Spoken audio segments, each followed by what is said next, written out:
واتقوا الله. الحمد لله رب العالمين والصلاة والسلام على من لا نبي بعده وعلى آله وأصحابه أجمعين. اللهم صل على سيدنا محمد النبي الأمي وعلى آله وسلم تسليما. ইসলামী যুব আন্দোলন কর্তৃক আয়োজিত সরওয়ার্দী উদ্যানে পঞ্চম জাতীয় যুব কনভেনশন আমাদেরকে সত্যিকার এই উপস্থিতি সময় একান্ত দাবি। যুবকরা এই সরওয়ার্দী উদ্যানে কনভেনশনকে সামনে উপস্থিত হয়েছে, তরুণদের কারণ্য আমাদেরকে সত্যিকার উজ্জীবিত করেছে। আমরা সত্যিকার দ্বীন ইসলাম নিয়ে এই জমিনে যেভাবে আছি সেভাবে থাকতে চাই, তবে সামনে কোনো তাগুতকে ক্ষমতায় দেখতে চাই না। তাগুতকে ক্ষমতায় দেখতে চাই না। তাগুতের দোষর হয়ে যারা ক্ষমতা আসতে চান তারা হুঁশিয়ার, যদি প্রয়োজন হয় আবার যুদ্ধ হবে, তাগুতকে ক্ষমতায় দেখতে যাবি না। আমরা নীরব হব না, নিস্তব্ধ হব না, ময়দান ছেড়ে আমরা পিঠ দিকে চলে যাব না। মোহতারামের আমিরের নেতৃত্বে যত আমাদের ইসলামী আন্দোলনের সহকারী যত সহযোগী আন্দোলন রয়েছে, প্রত্যেকটি সেক্টর থেকে আমরা জান মাল সর্বস্ব কোরবানি করার জন্য প্রস্তুত আছি তো ইনশাআল্লাহ। আল্লাহ পাক আমাদেরকে এই প্রোগ্রামের মাধ্যমে বিজয় নিশান উত্তীর্ণ করে দ্বীন ইসলামকে রাষ্ট্র বলে আমরা যারা বিজয় করতে পারি, আমরা সেই কল্যাণ রাষ্ট্র এদেশে প্রতিষ্ঠান হোক, এজন্য যে কোনো ত্যাগ এবং কোরবানি আল্লাহ পাক যেন আমাদের করার তৌফিক দান করেন। এবং সেটা হলে বাংলাদেশের যে সমস্ত মাইনরিটি সমাজ আছে তারা শান্তিপূর্ণভাবে নিরাপত্তা নিয়ে বসবাস করতে পারবে।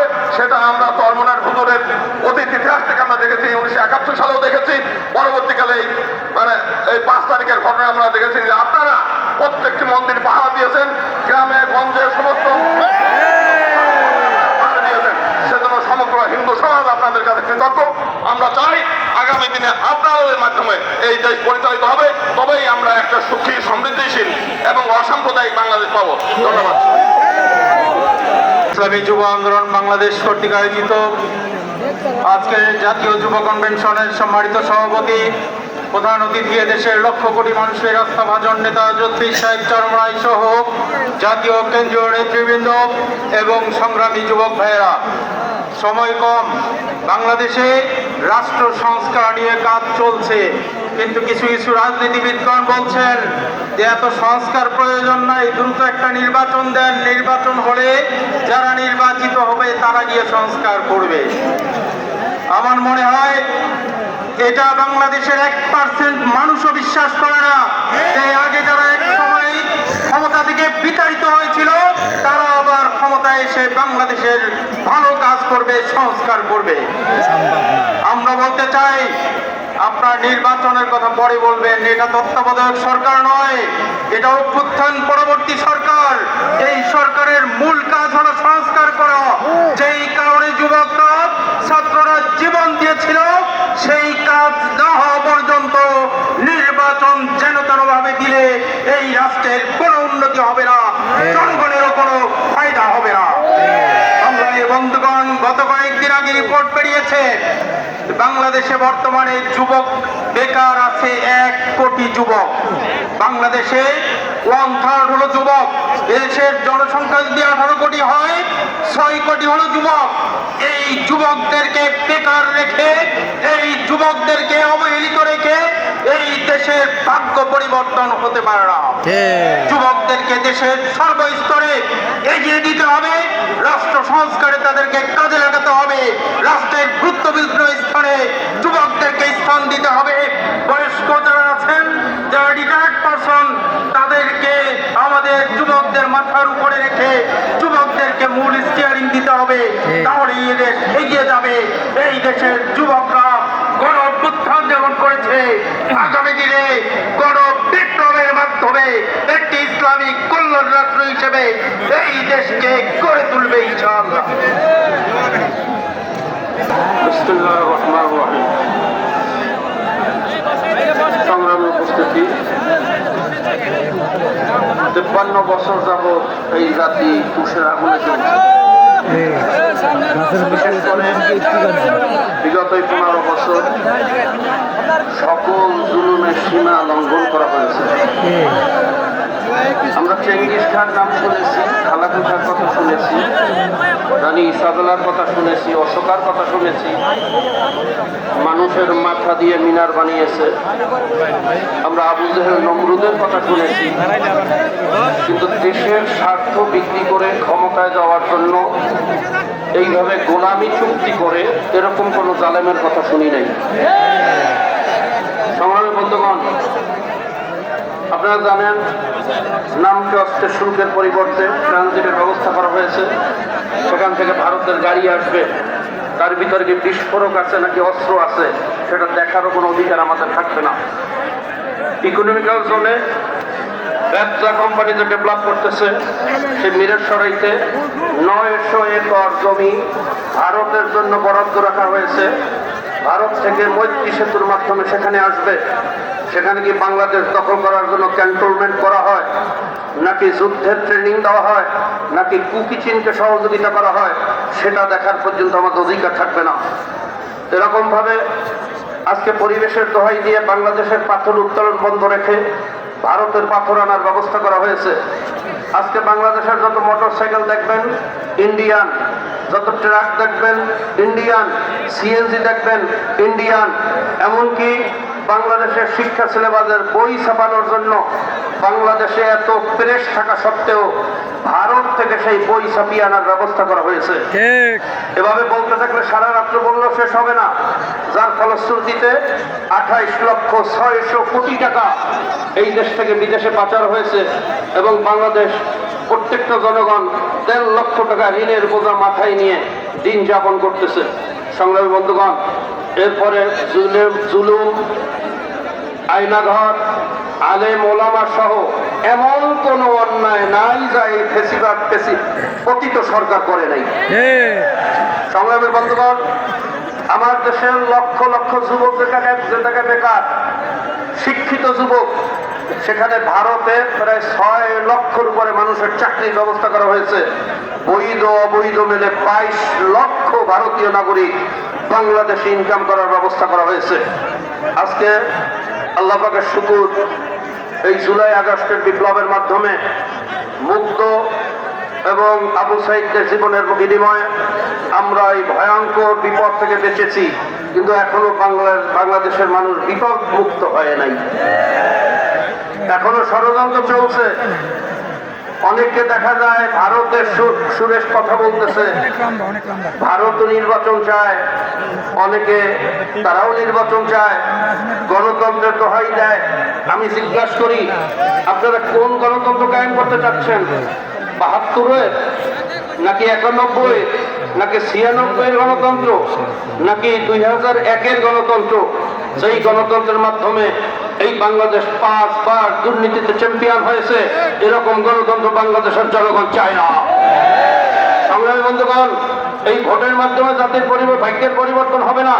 এই জন্য আমাদের মহতারাম আমির বলছেন পিআর পদ্ধতির নির্বাচন দিতে হবে। যদি পিআর পদ্ধতির নির্বাচন দেওয়া হয়, এলাকায় এলাকায় যে দৈত্য দানব তৈরি হয়, বেশি শক্তি ব্যবহারের মাধ্যমে, কালো টাকা ব্যবহারের মাধ্যমে এক একজন এক একটা দানবে পরিণত হয়, এদের মাধ্যমে বাঙালি জাতি নিষ্পেষিত হয়, নিপীড়িত হয়। এই জালেমদেরকে আসার সুযোগ দেওয়া হবে না। বাংলাদেশ করতে হবে পিআর পদ্ধতির নির্বাচনের কোনো বিকল্প নাই।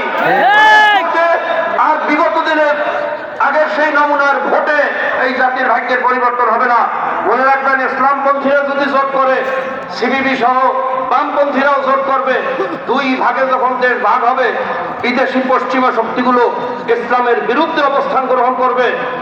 বাংলাদেশের যে সমস্ত ফেসিবাদের দোসররা আছে, প্রশাসন সহ মিডিয়াও ইসলামের বিরুদ্ধে অবস্থান গ্রহণ করবে। এই হাজারো বাধা উপেক্ষা করে সামনে অগ্রসর হওয়া তখন কঠিন হয়ে যাবে। কাজী জোটেও মুক্তি নাই, ভোটেও মুক্তি নাই। মুক্তির একমাত্র পদ্ধতি হলো পিআর। আমি সর্বপ্রথম আহ্বান রাখবো, আজকে এই যুব কনভেনশন থেকে যাওয়ার পরে আমরা জাতিকে উদ্বুদ্ধ করব পিআর পদ্ধতি নির্বাচন দেওয়ার জন্য, এই আশাবাদ ব্যক্ত করে আরেকটা কথা না বলেই নয়। গত 2 দিন আগে দেখলাম বাংলাদেশের নতুন একজন মুফাসসিরে কোরআন আসছে, নতুন মুফাসসিরে কোরআন। তিনি তাফসীর করেছেন কোরআনের সাথে নাকি রাজনীতির কোনো সম্পর্ক নাই। আমি অন্তর্বর্তী সরকারকে বলবো, ওনাকে আমার মনে হয় বাংলাদেশের জাতীয় মুফাসসির হিসেবে ঘোষণা দেওয়া দরকার। আমরা এতদিন তাফসীর করে এটা পেলাম না যে কোরআনের সাথে রাজনীতির সম্পর্ক নাই। কোরআনের সাথে রাজনীতির সম্পর্ক আছে, আপনার সাথে কোরআনের সম্পর্ক নাই। আপনার সাথে সম্পর্ক হলো ওই মোদির সাথে, ভারতের সাথে। কোরআনের সাথে রাজনীতির সম্পর্ক আছে, এই কথা বাংলার জমিনে চলবে না। ওয়াখির দাওয়ানা আলহামদুলিল্লাহি রাব্বিল আলামিন। যুবনেতা নুরুল ইসলাম নয়ন, জাতীয়তাবাদী যুবদলের কেন্দ্রীয় সাধারণ সম্পাদক যুবনেতা নুরুল ইসলাম নয়ন। ইখতিয়ার উদ্দিন মোহাম্মদ, বখতিয়ার খলজি, সুলতান মাহমুদ, মোহাম্মদ গুরি, কুতুবউদ্দিন আইবেক, তিতুমির, হাজী শরীয়তুল্লাহদের পুণ্যভূমিতে আজকের এই ইসলামী যুবক আন্দোলন বাংলাদেশের সমাবেশে সভাপতিত্ব করছেন ইসলামী যুব আন্দোলনের সংগ্রামী সভাপতি মাওলানা মোহাম্মদ নেসার উদ্দিন। প্রধান অতিথি হিসেবে উপস্থিত রয়েছেন ইসলামী আন্দোলনে বাংলাদেশের সম্মানিত আমির পীর সাহেব চরমনাই, মুফতি সৈয়দ মোহাম্মদ রেজাউল করিম সহ ইসলামী আন্দোলন বাংলাদেশের নেতৃবৃন্দ, ইসলামী যুব আন্দোলনের নেতৃবৃন্দ এবং আমার সামনে উপবিষ্ট প্রিয় সমাবেশ, সবাইকে বাংলাদেশ জাতীয়তাবাদী যুবদল কেন্দ্রীয় নির্বাহী কমিটির পক্ষ থেকে জানাচ্ছি সংগ্রামী শুভেচ্ছা এবং বিপ্লবী অভিনন্দন। বন্ধুরা আমার, প্রথমে আমি স্মরণ করতে চাই শহীদ রাষ্ট্রপতি জিয়াউর রহমানকে, যিনি বাংলাদেশের সংবিধানে বিসমিল্লাহির রহমানির রহিম সংযোজন করেছেন। শুধু তাই নয়, ৭২-এর সংবিধানে ইসলামিক রাজনীতির কোনো সুযোগ ছিল না, অর্থাৎ ধর্মীয় রাজনীতির কোনো সুযোগ তখন ছিল না। কিন্তু শহীদ রাষ্ট্রপতি জিয়াউর রহমান ধর্মীয় রাজনীতির সুযোগ করে দিয়েছিলেন। আমি শ্রদ্ধা নিবেদন করতে চাই আমাদের প্রিয় নেত্রী দেশনেত্রী বেগম খালেদা জিয়াকে, যিনি বরাবরই আলেম ওলামাদেরকে সম্মান করে আসছেন। শুধু তাই নয়, কওমি সনদকে তিনি স্বীকৃতি দিয়েছিলেন। আমি শ্রদ্ধা নিবেদন করতে চাই আমাদের প্রিয় নেতা বিএনপির ভারপ্রাপ্ত চেয়ারম্যান জনাব তারেক রহমানকে, যিনি হাজার মাইল দূরে থেকেও এদেশের মানুষের সাথে একাত্মতা প্রকাশ করেছেন। গত 16 বছর আন্দোলন সংগ্রামে নেতৃত্ব দিয়েছেন, যিনি আগামীতে বাংলাদেশের প্রতি ইঞ্চি ভূমি সার্বভৌমত্ব রক্ষা করার জন্য নিরন্তর প্রাণান্তকর দৃঢ় নীরব সংগ্রাম চালাবেন এবং বাংলাদেশে একটি বৈষম্যমুক্ত রাষ্ট্র প্রতিষ্ঠা করবেন বলে আমরা আশা করি। বন্ধুরা আমার, গত 16 বছর আলেম ওলামাদের উপরে জুলুম করা হয়েছিল। বন্ধুরা আমার, ওই ৭৭ রাতের বেলা নিষ্পাপ আলেমদের উপরে হামলা করে তাদেরকে ওই জায়গা থেকে বিতাড়িত করেছিল। শুধু তাই নয়, আলেম ওলামাদেরকে জেলখানার অন্ধকার প্রকোষ্ঠে আটকে রাখা হয়েছিল। শুধু তাই নয়, অনেককে বিদেশ চলে যেতে বাধ্য করা হয়েছিল। আমি বলতে চাই, আজকে এই যে যুবক ইসলামী যুব আন্দোলনে যে সকল যুবকরা যুক্ত হয়েছেন, তারা হলো বাংলাদেশের আগামী দিনের শক্তি। কারণ যে কোনো সভ্যতা যুব সমাজের শক্তি এবং সাহসের উপর নির্ভর করেই বিকশিত হয়। বন্ধুরা আমার, আল্লাহ রাব্বুল আলামিন আমাদের কাছে যত নবী পাঠিয়েছেন, কোন নবী কিশোর ছিলেন না কিংবা বৃদ্ধ ছিলেন না। তাদেরকে যৌবন অবস্থায় নবুয়ত প্রদান করেছিলেন। আমাদের প্রিয় নবী হযরত মুহাম্মদ সাল্লাল্লাহু আলাইহি সাল্লাম ওসামা ইবনে জায়েদকে সেনাপতি নিয়োগ করেছিলেন মাত্র 18 বছর বয়সে। বন্ধুরা আমার, গত 16 বছরে আপনারা আন্দোলন করেছেন, সংগ্রাম করেছেন। শুধু তাই নয়, জুলাই বিপ্লবে আপনাদের ত্যাগ রয়েছে, আপনাদের রক্তে রাজপথ রক্তাক্ত হয়েছে। শুধু তাই নয়, ওই যাত্রাবাড়ি 24-এর লেন খাতে পরিণত হয়েছিল। আলেম ওলামাদের ভূমিকা সেখানে অগ্রগণ্য ছিল। আমি বক্তব্য দীর্ঘায়িত করব না। পরিশেষে আগামী দিনে দেশ গঠনের কাজে আপনাদের সাথে বাংলাদেশ জাতীয়তাবাদী যুবদল একসাথে কাজ করবে, এ আশাবাদ ব্যক্ত করে সর্বশেষ আমাদের প্রিয় দেশনেত্রী বেগম খালেদা জিয়ার জন্য আমরা আপনাদের কাছে দোয়া কামনা করছি, দোয়া চাচ্ছি আমাদের প্রিয় নেতা জনাব তারেক রহমানের জন্য, যাতে করে আগামী দিনে একটি বৈষম্য মুক্ত রাষ্ট্র গঠন করতে পারে। সবাইকে ধন্যবাদ। আসসালামু আলাইকুম। আসসালামু আলাইকুম ওয়া রাহমাতুল্লাহি ওয়া বারাকাতুহু। ইসলামী যুব আন্দোলন বাংলাদেশ পঞ্চম কনভেনশনের সংগ্রামী সভাপতি, যুব আন্দোলনের সংগ্রামী সভাপতি জনাব মাওলানা নেসারউদ্দিন উপস্থিত আছেন। প্রধান অতিথি হিসাবে ইসলামী আন্দোলন বাংলাদেশের সংগ্রামী আমির, এদেশের মাটি এবং মানুষের নেতা হযরত মাওলানা মুফতি সৈয়দ রেজাউল করিম পীর সাহেব চরমনাই সহ অন্যান্য নেতৃবৃন্দ, সাথী বন্ধুগণ, যুব আন্দোলনের নেতৃবৃন্দ এবং যুবক ভাইয়েরা, ইসলামী আন্দোলন বাংলাদেশ ঢাকা মহানগর দক্ষিণের পক্ষ থেকে আপনাদেরকে জানাই শুভেচ্ছা ও মোবারকবাদ। কথাবার্তা খুবই ছোট করে অনেক বড় একটি কথা বলতে চাই।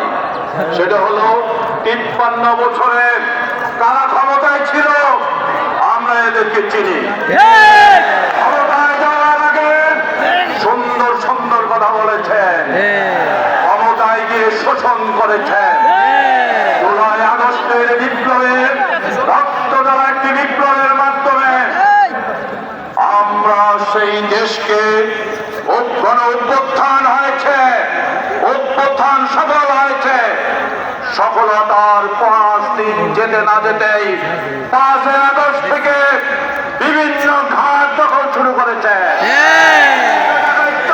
শুরু করেছে। আপনারা ক্ষমতায় গিয়ে নাকি সংস্কার করবেন। 5 আগস্ট থেকে এই পর্যন্ত আপনাদের সংস্কারের নমুনা জাতি দেখেছে। ইসলাম হয়ে যান, সংশোধন হয়ে যান। হাসিনা যেই পথে গিয়েছে আপনারা সেই পথে যাবেন। আরেকটি কোন অভ্যুত্থান আমরা চাই না। এই সংস্কারের মাধ্যমে সকল মানুষের অধিকার প্রতিষ্ঠা হতে হবে। এই দেশের মুসলমানদের অধিকাংশ মানুষ যেহেতু মুসলমান, এই দেশের সংস্কার হবে মুসলমানদের আকীদা বিশ্বাসের মাধ্যমে। এই দেশের সংবিধান হবে কোরআন সুন্নাহর ভিত্তিতে। এই দেশের শাসন চলবে আল্লাহ প্রদত্ত রাসূল আনিত আদর্শের মাধ্যমে।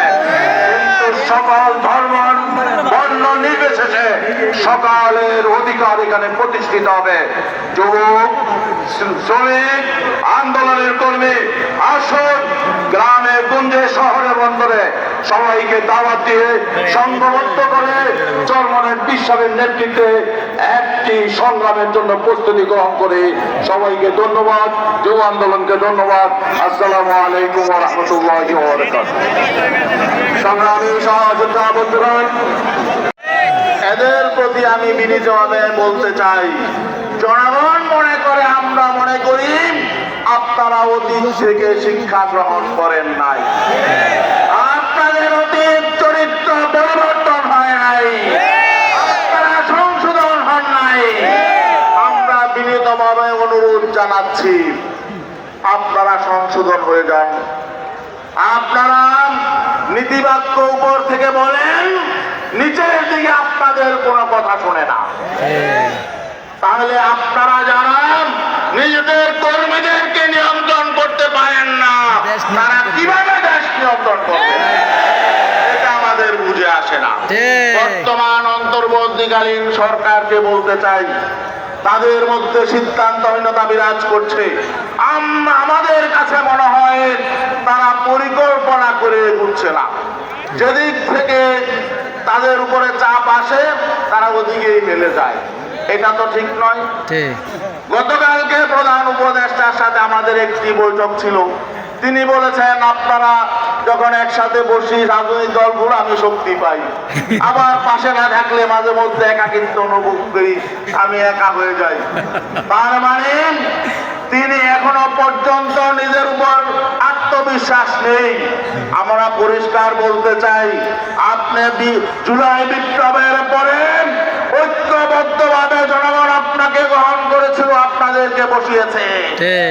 আপনারা যদি নীতি আদর্শের আলোকে জুলাই বিপ্লবের চেতনা ধারণ করে আপনারা কঠোরভাবে রাষ্ট্র পরিচালনা করেন, তাহলে গোটা দেশ আপনাদের সঙ্গে আছে, আপনাদের ভয়ের কোনো কারণ নাই।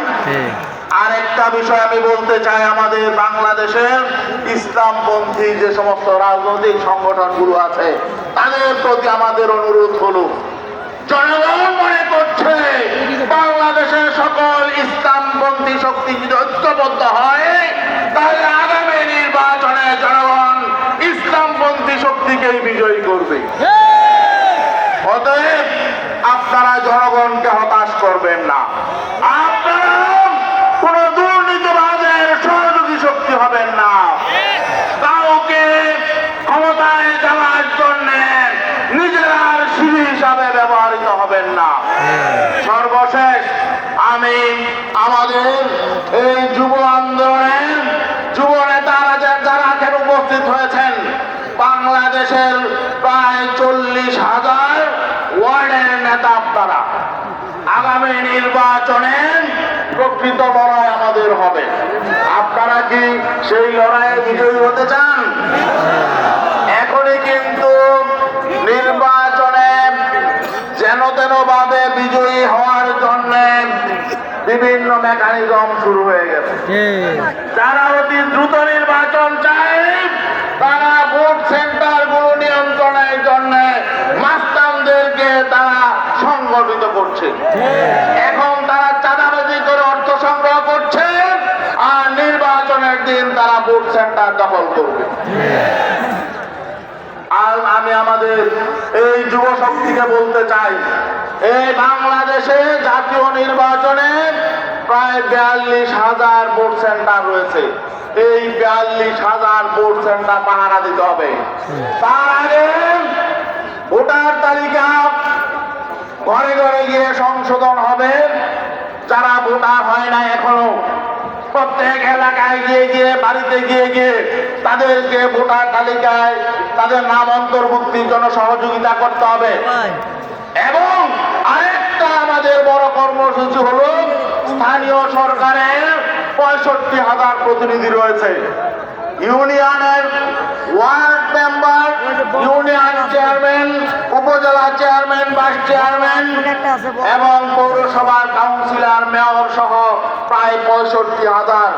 আজকে এই সম্মেলন থেকে গিয়ে এই 65,000 প্রতিনিধি যুব আন্দোলনকে ঠিক করতে হবে। রাজি আছেন ইনশাআল্লাহ? আল্লাহ রাব্বুল আলামিন আমাদেরকে মানুষের আকাঙ্ক্ষা পূরণের জন্য এবং আল্লাহ রাব্বুল আলামিন তার জমিনকে যেভাবে দেখতে চায় সেভাবে সাজানোর জন্য, মানুষের অধিকার প্রতিষ্ঠার জন্য আমাদেরকে কবুল করুক। আরেকটি বিষয় শেষ করতে চাই, জুলাই বিপ্লবকে ইতিহাসে যাতে ধারণ করা হয় এজন্য ছাত্র একটি প্রোক্লেমেশন চাচ্ছে, কিন্তু অনেকে বিরোধিতা করছে যারা কোনো আর সময় নাই, 5-6 মাস পরে ঘোষণাপত্রের সময় নাই, সময় আছে, সময় চলে যায় নাই। অবশ্যই এই সরকার, অন্তর্বর্তীকালীন সরকারকেই এই জুলাই বিপ্লবের একটি ঘোষণাপত্র প্রকাশ করতে হবে। ছাত্রদের যাতে নিয়ে আর আন্দোলনে মাঠে নামতে না হয়, এটা আমাদের বার্তা। আশা করি কে চাইলো কে চাইলো না, যারা আন্দোলনে নেতৃত্ব দিয়েছে, যারা জীবন দিয়েছে, তারা এটা চায়। অতএব কে চাইলো কে চাইলো না দেখার বিষয় নয়, একটি ঘোষণাপত্র থাকতে হবে। সালাম আলাইকুম। ইসলামী আন্দোলন বাংলাদেশের প্রেসিডিয়ামের অন্যতম সদস্য অধ্যাপক মাহবুবুর রহমান, জননেতা অধ্যাপক মাহবুবুর রহমান।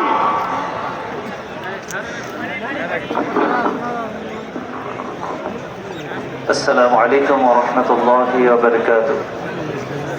ইসলামী যুব আন্দোলন বাংলাদেশ কর্তৃক আয়োজিত ৫ম জাতীয় কনভেনশনের মহতারাম সভাপতি, প্রধান অতিথি, ইসলামী আন্দোলন বাংলাদেশের প্রাণপ্রিয় আমির হযরত শাহ হুজুর চরমনাই, ইসলামী আন্দোলন বাংলাদেশের কেন্দ্রীয় জাতীয় নেতৃবৃন্দ, যুব নেতৃবৃন্দ, সমাগত সুধীমণ্ডলী, বিস্তারিত আলোচনা হয়েছে জুলাই বিপ্লব আন্দোলনের ফ্যাসিস্ট যে জায়গায় গিয়ে দাঁড়িয়েছে, সেই ফ্যাসিস্টদের কারণে, যাদের কারণে বাংলাদেশের কোটি কোটি টাকার সুযোগ সুবিধা দিয়েছে, সেই দেশটি হলো ইন্ডিয়া।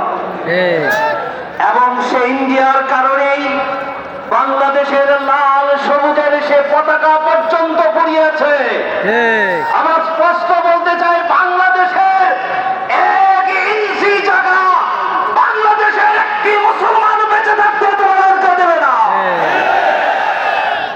অন্তর্বর্তীকালীন সরকারকে আহ্বান জানাতে চাই, এই 16 বছর ফ্যাসিস্ট ক্ষমতা থাকার মধ্যে প্রশাসনের বিভিন্ন স্তরে যাদেরকে ভারত থেকে কোটি কোটি টাকা খরচ করে প্রশিক্ষণ দিয়ে আসছে, তাদের তালিকা করা দরকার।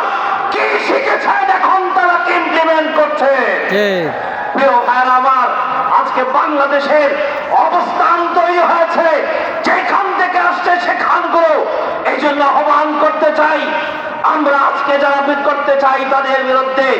দ্বিতীয়ত হচ্ছে, পিআর সিস্টেম হওয়ার পরে এখন আবার সুযোগ আসছে, কেউ কেউ আবার বলে ক্ষমতায় যাই তারপর পিআর ব্যবস্থা করব। আমাদের আমির হযরত শাহ হুজুর রাহমাতুল্লাহ আলাইহি বলেছিলেন, যেখানে ঠেকছো আবার সেখান থেকে শিক্ষা শুরু হয়েছে। 18 সালে নির্বাচনে কথা দিয়েছে আওয়ামী লীগ, কিন্তু দেখা যায় রাতের দিনের ভোট আগের দিন রাতেই শেষ করেছেন। আপনারা আমাদেরকে বুকারে সমুদ্রে বাস করতে দেবেন না, বিয়ার আগে বাস্তবায়ন হবে, তারপরে নির্বাচন হবে। পরিশেষে আহ্বান করতে চাই, টেকনাফ থেকে তেঁতুলিয়া, রূপসা থেকে পাতুরিয়া যুবকদেরকে আগামী বাংলাদেশ বিনির্মাণের জন্য, ইসলামী রাষ্ট্র কায়েমের জন্য শাহ হুজুর চরমনাইয়ের নেতৃত্বে তোমরা হুজুরের সামনে থাকবে, তোমরা হুজুরের কানে থাকবে, তোমরা হুজুরের পায়ে থাকবে, তোমরা আমিরের পিছনে থেকে জান দিবে, মাল দিবে, সময় দিবে, রক্ত দিতে কে প্রস্তুত আছো?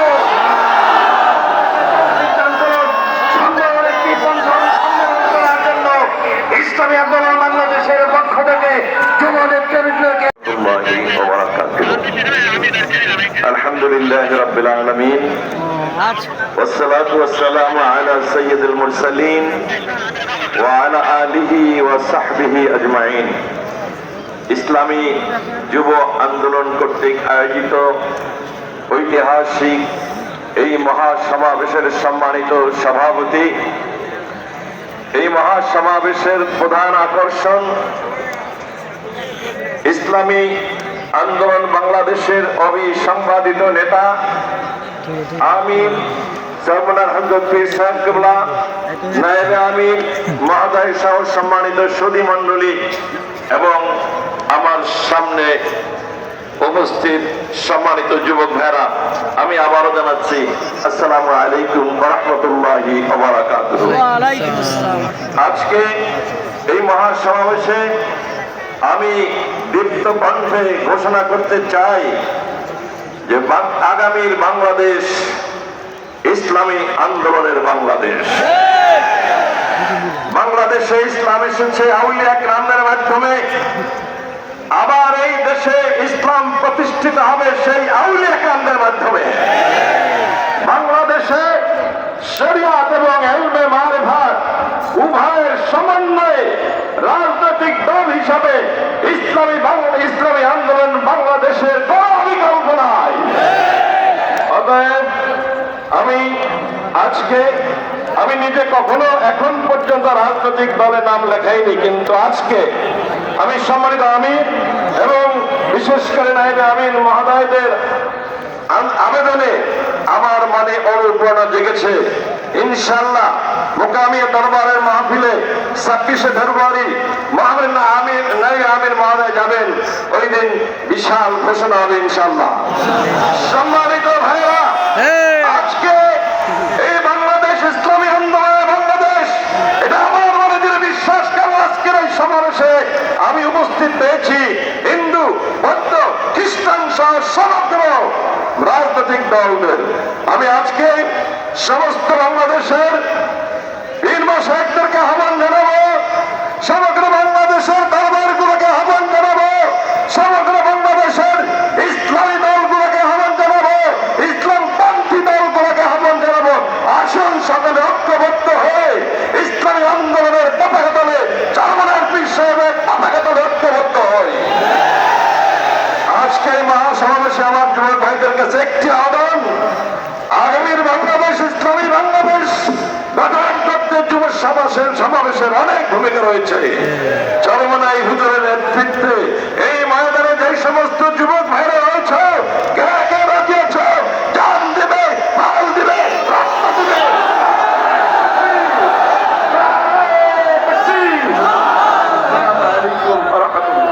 সংগ্রামী সহযোদ্ধা বন্ধুগণ, বিসমিল্লাহির রহমানির রহিম। আজ 3রা মাঘ, 16ই রজব, 17ই জানুয়ারি 2025 শুক্রবার ঐতিহাসিক সোহরাওয়ার্দী উদ্যানে ইসলামী যুব আন্দোলন বাংলাদেশ আয়োজিত ৫ম জাতীয় যুব কনভেনশনের ঘোষণাপত্র উত্থাপন করছি। আজকের এই কনভেনশন থেকে ইসলামী যুব আন্দোলন বাংলাদেশ জুলাই বিপ্লবের বৈষম্য রোধ ও রাষ্ট্রের স্বৈরাচারী চরিত্রের বিলোপের চেতনাকে সমুন্নত রাখতে চলমান রাষ্ট্র সংস্কার কার্যক্রম দ্রুত সম্পন্ন করতে দাবি জানাচ্ছে। এক্ষেত্রে যেনত নির্বাচনের নামে সংস্কার কার্যক্রম পিছিয়ে দেওয়া চলবে না। 2. সুশাসন নিশ্চিতকরণ, স্বৈরাচারী মুক্ত রাষ্ট্র করা, নির্বাচনে নাগরিকদের ভোটের সর্বাধিক প্রতিফলন ঘটানো এবং অবাধ, সুষ্ঠু, গ্রহণযোগ্য ও অংশগ্রহণমূলক নির্বাচনের জন্য সংখ্যানুপাতিক প্রতিনিধিত্বমূলক নির্বাচন পিআর পদ্ধতি চালু করতে হবে। সর্বোচ্চ 2 বারের বেশি প্রধানমন্ত্রী বিধান না হওয়ার চালু করতে হবে। 3. ছাত্র জনতার গণঅভ্যুত্থানে সংগঠিত নারকীয় গণহত্যা ও মানবতা বিরোধী অপরাধের বিচার করতে হবে। গত 16 বছরের সংগঠিত সকল রাজনৈতিক ও প্রশাসনিক হত্যাযজ্ঞ, গণহত্যা, গুম ও মানবাধিকার লঙ্ঘনের বিচার এবং আহত নিহত পরিবারকে ক্ষতিপূরণ সহ পুনর্বাসনের ব্যবস্থা জোরালো করতে হবে। সেই সাথে দোষী সংগঠন ও তাদের রাজনীতি ও নির্বাচন থেকে স্থায়ীভাবে নিষিদ্ধ করতে হবে। যার তদন্ত সাপেক্ষে সকল দুর্নীতিবাজ ও বিদেশে অর্থ পাচারকারীদের সকল সম্পত্তি ক্রয় করে রাষ্ট্রীয় কোষাগারে জমা করতে হবে এবং বিদেশে পাচারকৃত অর্থ ফেরত আনার কার্যকর উদ্যোগ গ্রহণ করতে হবে। বিগত সময়ে যারা ক্ষমতায় ছিলেন তাদের সম্পদের হিসাব দিতে হবে। সকল দুর্নীতি ও টাকা পাচারের শ্বেতপত্র প্রকাশ করতে হবে। সম্মানিত উপস্থিতি, আমাদের শ্বেতপত্রের আজকের এই ঘোষণাপত্রের আরেকটি পয়েন্ট হলো বিশ্ব দরবারে বাংলাদেশের অবস্থানকে তুলে ধরতে ফিলিস্তিন সহ বিশ্বের যে কোনো প্রান্তের নিপীড়িত জনগোষ্ঠী ও বঞ্চিত জনপদের পক্ষে নিজেদের অবস্থান জানান দিতে হবে। বিশ্ব শান্তি, নিরাপত্তা ও সহযোগিতায় জাতিসংঘ, ওআইসি ও সার্কের মতো আন্তর্জাতিক, আন্তঃরাষ্ট্রীয় ও আঞ্চলিক সংস্থাগুলোকে কার্যকর ভূমিকা রাখতে হবে।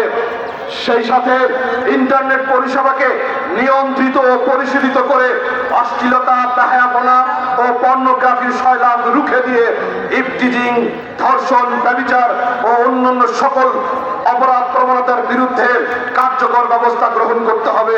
সুদ, ঘুষ, জুয়া, মাদক, সন্ত্রাস এবং সকল অপরাধ প্রবণতার মূলোৎপাটন করতে নৈতিক উন্নতি ও আত্মশুদ্ধির পরিবেশ গড়ে তুলতে হবে।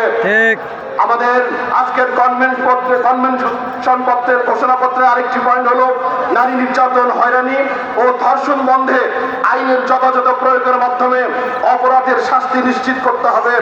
নারী বান্ধব গণপরিবহন, নিরাপদ কর্মক্ষেত্র, উন্নত স্বাস্থ্যসেবা, বিধবা, অসহায় ও গ্রামীণ নারীদের আর্থসামাজিক নিরাপত্তায় রাষ্ট্রকে দায়িত্ব গ্রহণ করতে হবে। বেকারত্বের অধিকার দূর করতে কার্যকর কর্মসংস্থান সৃষ্টি ও উদ্যোক্তা তৈরির লক্ষ্যে ক্ষুদ্র ও কুটির শিল্প বিকাশে রাষ্ট্রীয় সকল আইনগত ও প্রাতিষ্ঠানিক পৃষ্ঠপোষকতা ও প্রণোদনার ব্যবস্থা করতে হবে। সম্মানিত উপস্থিতি, এই ঘোষণাপত্রের কপি আমরা সকল প্রিন্ট মিডিয়া এবং ইলেকট্রিক মিডিয়াকে পাঠিয়ে দিব। সকলকে ধন্যবাদ।